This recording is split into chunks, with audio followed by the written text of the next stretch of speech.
Today's podcast is going to be a revolutionary roast of food and water demands by pro-Palestinian protesters. Here we go. Let's get into it.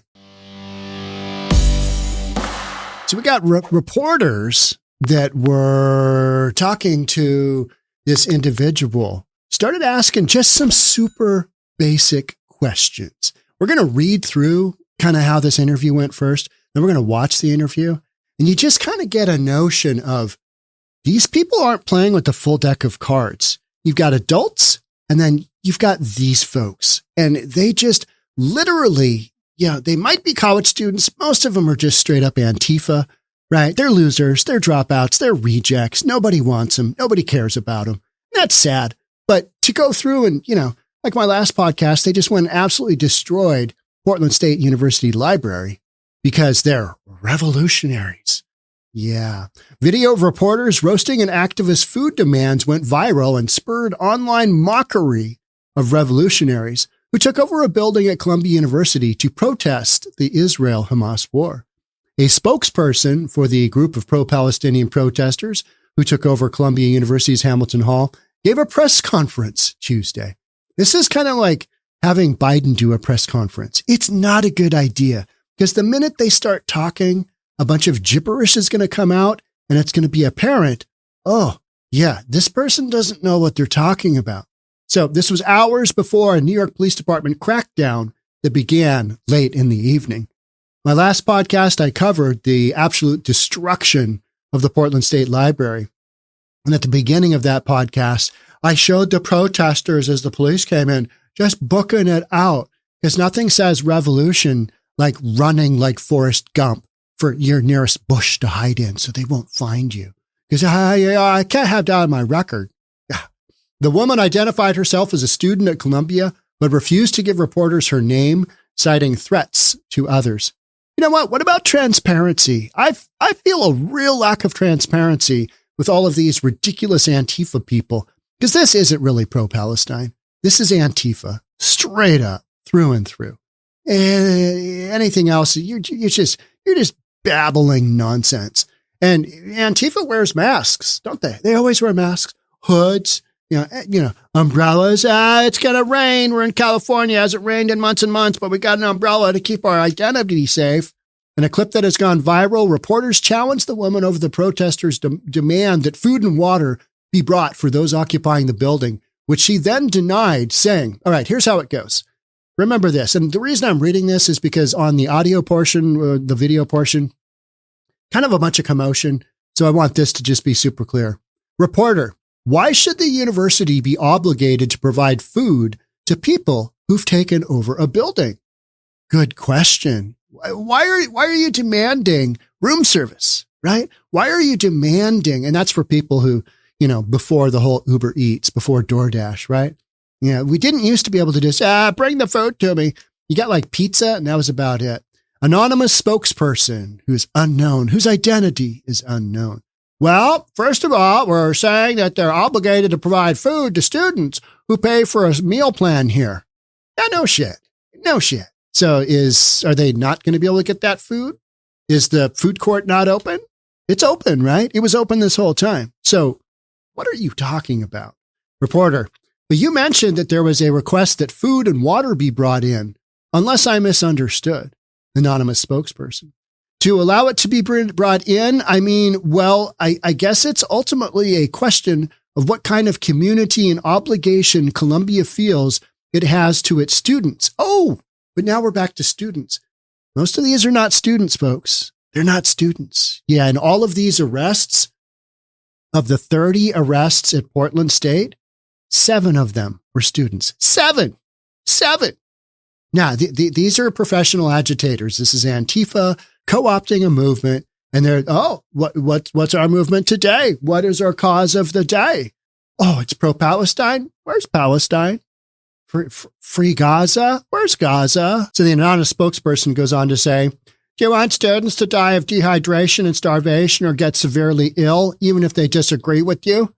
Now, let's break that down. Dehydration. How long have you been in there? A day? 2? 3 tops? And there's water running inside the buildings, right? There is. So Dehydration's out, right? As campus is not turned off the water, as far as I know. Everything's still open, right? Yeah. Okay. So dehydration is out. Starvation, it takes a long time to starve. You just started your revolution and you're worried about starvation? What's wrong with you? Have you seen real revolutionaries? They are skinny as F because they haven't eaten, right? They're in it for the cause. Water be damned. Food? No, we got a real revolution. That's what we're doing. They're hoisting up guns. They're doing real revolutions. You guys are worried about, we might experience some dehydration or get severely ill. What are you talking about? I thought you wanted food and water. Severely ill. From what? The water or the food or the lack thereof? What's wrong with you? If the answer is no, then you should allow it's crazy to say because we're on an Ivy League campus, but this is like basic humanitarian aid we're asking for. You're not being bombed, kids. You're LARPing. You are live action role playing at being revolutionaries. You are pretending. You are wearing pretend outfits called costumes, and you're prancing around like you're something important, which you're not. Like, could people please have a glass of water? Literally, that is the sentence I am reading from this interview. Like, could people please have a glass of water? When you hear this in the video, I want you to pay attention because you'll hear in the background one of the reporters going, "Don't you guys have bottled water in there?" Something like that. Reporter. But they didn't the revolutionaries, but they didn't put themselves in that very deliberately in that situation and in that position. So it seems, this is a really good point here. So it seems like you're sort of saying, we want to be revolutionaries. We want to take over this building right here. Now, would you please bring us food and water? That's the best one. That's just brilliant. Okay. We're going to pull our revolution, but then, man, I'm getting a little bit hungry. I haven't eaten in 3 hours. And could somebody bring some food? Can you get a commitment from the university that they're going to let us have food? Because, man, my blood sugar level is dropping and, I can't do a lot of revolutionary work on an empty stomach. I mean, and I got to have some water. My lips I just get dehydrated when I don't have water for 2-3 hours. And yeah, I mean, it's too far over to walk to that fountain right over there and, slurp down some water. Go into the bathroom, fill up the water. Nah, I got to have some water brought by the administration.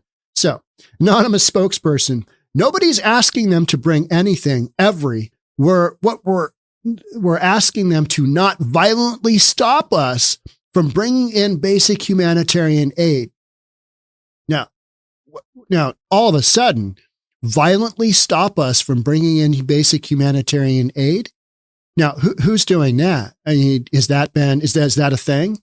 Did the university, Columbia, did they violently stop, supply of food and water?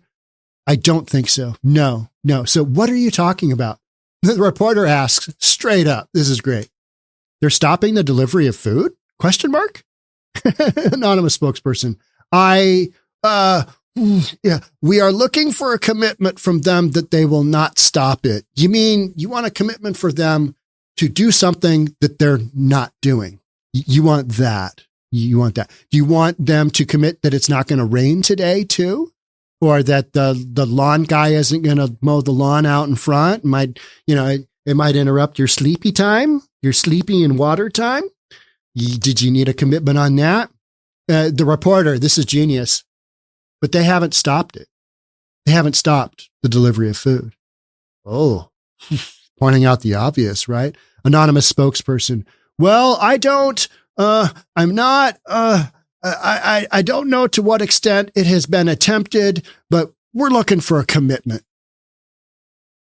This is their first and last spokesperson because they blew every single opportunity to get their revolutionary message out there. And just piece by piece by piece, they absolutely shot themselves in the foot. Not once, not twice, but each foot just, right? It's so bad. These people they're mental. I mean, These people in the real world, they do not function. Could you imagine having your boss ask you, but you're asking for something that they haven't done. So what are you asking for? Well, we need a commitment. We need a commitment that we're going to be able to get food, and we're going to be able. And in the Portland State Library one, they had all kinds of food. They had all kinds of water. I mean, they had supplies for days. But earlier in the press conference, the spokesperson repeatedly accused the university of weaponizing food and said that the protesters are asking for a commitment from Colombia for food and water to be brought in. Because after a couple of days, you're starving. Most of them don't look like they're starving. You know what I mean? They're just not. And invariably with Antifa, there's a couple that they haven't missed meals in days, months, years. They've been well fed. They are not undernourished, if you get my drift, right? The exchange with the reporters went viral with a blizzard of mockery. And that's what I'm doing here. Because you know why? This deserves to be absolutely shredded and 100% mocked because it's so stupid. These people are stupid. Just boom. Yeah. You know what I mean? Just the revolution will be catered. That was a tweet. You can't make this up. The revolution will be catered. All right. Catered might be a strong word, but Uber Eats for sure. DoorDash, you bet. Maybe the revolution will spot them a break on that $5 delivery charge because, it's the revolution. Because free Gaza is important somehow to someone 7,000 miles away, 6,000 miles away, whatever it is. All right. Now that we've absolutely trashed this individual, let's watch this individual and trash her some more. Because you know what? When you do a press conference like this is what you deserve. You're a moron and we're trashing you. Here we go. University be obligated to provide food to people who've taken over a building?